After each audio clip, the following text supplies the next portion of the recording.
오늘 밤은 오래된 원고 한 권을 펼치는 밤입니다. 벽난로가 조용히 타고 사람들은 유령 이야기를 기다리며 숨을 고릅니다. 그때 누군가가 말합니다. 자신이 아는 가장 무서운 이야기가 있다고요. 그리고 그 무서움은 갑자기 튀어나오는 비명이 아니라 천천히 조여오는 확신이라고요. 원고는 한 젊은 가정교사의 글로 시작됩니다. 그녀는 한 번도 제대로 설명하지 못한 일을 오직 기록으로 남기려 했습니다. 우리는 지금부터 그 기록의 숨결을 따라가 보려 합니다. 유령이 정말 있었는지 없었는지는 마지막까지도 모를 겁니다. 다만 어떤 밤은 모른다는 사실이 가장 무섭습니다. 자, 블라이 저택으로 들어가 보겠습니다. 그녀는 아직 젊었습니다. 세상에 대한 경험보다 성실함이 더 앞서 있던 나이였죠. 런던에서 만난 남자는 매력적이었고 동시에 이상하리만큼 무심했습니다. 그는 조카 둘을 맡길 가정교사를 찾고 있었습니다. 조건은 좋은데 조건이 이상했습니다. 무슨 일이 있어도 나에게 편지하지 말아요. 어떤 문제든 당신이 해결해요. 그 말은 책임을 주는 듯 하면서 동시에 버리는 말처럼 들렸습니다.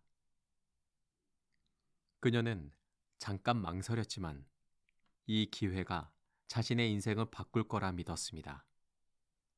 그리고 어떤 믿음은 너무 순수해서 위험합니다. 그녀는 고아가 된 두 아이를 떠올리며 마음을 다잡았습니다. 내가 지켜야 한다. 이 결심이 나사를 한 번 돌리는 시작이었습니다. 블라이는 상상보다 아름다웠습니다. 나무와 담쟁이가 집을 감싸고 공기는 고요했습니다. 그로스 부인은 친절했고 집은 정돈되어 있었고 무엇보다 아이들이 너무 사랑스러웠습니다. 플로라는 꽃 같은 아이였고 마일스는 조용하고 똑똑했습니다. 그녀는 이게 정말 일이 맞나 싶을 정도로 평화로운 첫날을 보냈습니다. 하지만 평온은 오래가지 않았습니다. 마일스의 학교에서 편지가 도착했기 때문입니다. 편지는 단정했고 내용은 차갑게 짧았습니다. 마일스는 더 이상 우리 학교에 있을 수 없습니다. 이유는 설명되지 않았고 크로스 부인은 말끝을 흐렸습니다. 그날부터 저택의 공기는 보이지 않게 달라지기 시작했습니다. 어느 저녁 그녀는 혼자 바깥을 걸었습니다. 해가 내려앉고 저택의 창들이 하나둘 어둠으로 바뀌던 시간. 그때 탑 위에 누군가가 서 있었습니다. 낯선 남자였습니다. 그는 마치 저택을 내려다보며 이것이 자신의 것이라는 듯 서 있었습니다. 그녀는 숨을 멈추고 눈을 떼지 못했습니다. 순간 남자와 시선이 마주쳤습니다. 그 시선은 따뜻하지도 차갑지도 않았습니다. 그저 알고 있다는 듯한 설명할 수 없는 확신 같은 것이었죠. 다음 순간 남자는 사라졌습니다. 그녀는 착각이겠지라고 말하려 했지만 몸이 먼저 떨리고 있었습니다. 며칠 뒤 그녀는 다시 그 남자를 봅니다.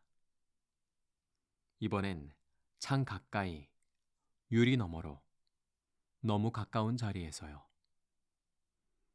그녀는 그로스 부인에게 남자의 모습을 자세히 설명합니다. 그로스 부인의 얼굴이 굳어집니다. 그건 피터 퀸트일 겁니다. 퀸트는 이 집에서 일하던 하인, 아니, 하인 이상의 존재였다고 합니다. 주인처럼 굴었고 아이들과 지나치게 가까웠습니다.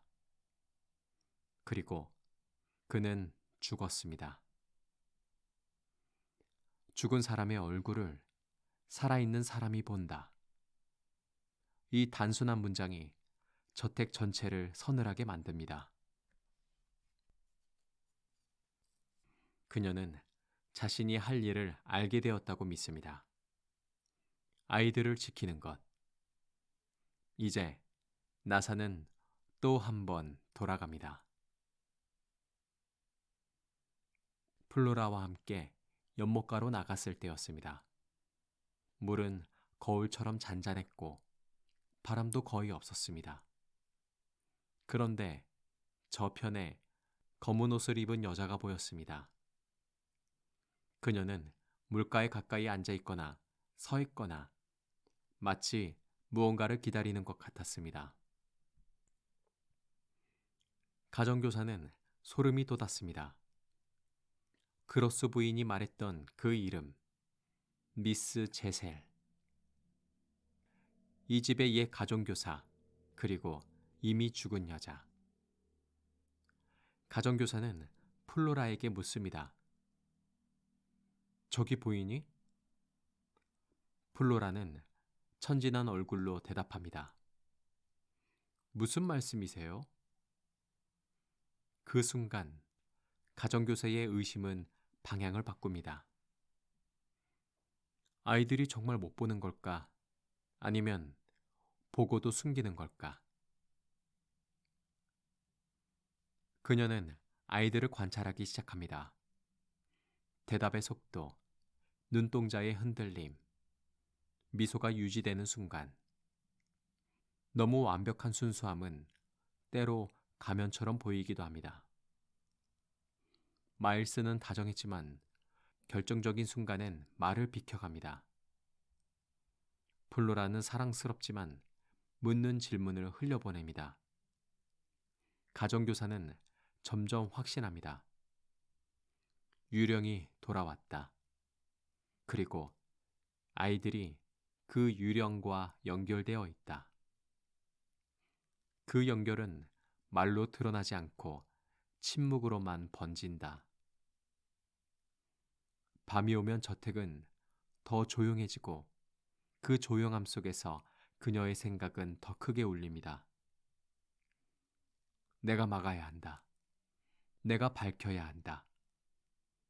하지만 어떤 진실은 밝히려 할수록 더 어두워집니다.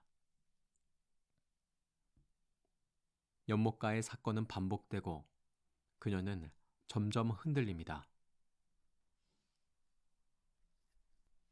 플로라가 유령을 따라갈까봐 그녀는 아이를 떼어놓고 싶어집니다.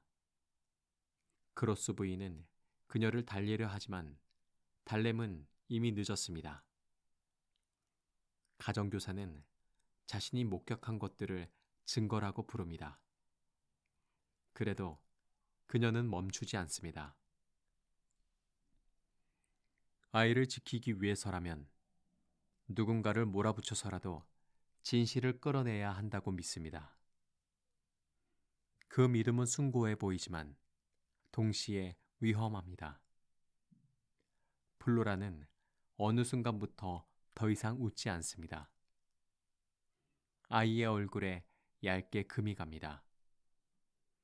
그 금이 사실은 아이의 것이었는지 가정교사가 만든 것이었는지 그 판단은 우리에게 맡겨집니다. 결국 그로스 부인은 플로라를 데리고 떠나기로 합니다. 가정교사는 저택에 남아 마일스와 마주합니다. 이 선택은 마치 저택의 모든 문을 닫고 한 방에 불을 켜는 일 같습니다. 숨을 곳도 없어지고 도망칠 길도 사라집니다. 가정교사는 마일스에게 묻습니다. 학교에서 무슨 일이 있었는지, 왜 퇴학당했는지, 무엇을 숨기고 있는지. 마일스는 처음엔 부드럽게 웃다가 점점 표정이 굳어갑니다. 창밖에서 바람 소리가 들립니다. 가정교사는 그 소리를 누군가의 발소리로 듣습니다. 그리고 그 순간 그녀는 확신합니다. 퀸트가 가까이 왔다. 지금 여기서 끝내야 한다.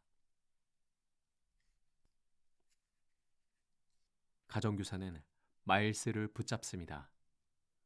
붙잡는다는 말은 어쩌면 앉는다와 가둔다 사이 어딘가에 있겠지요.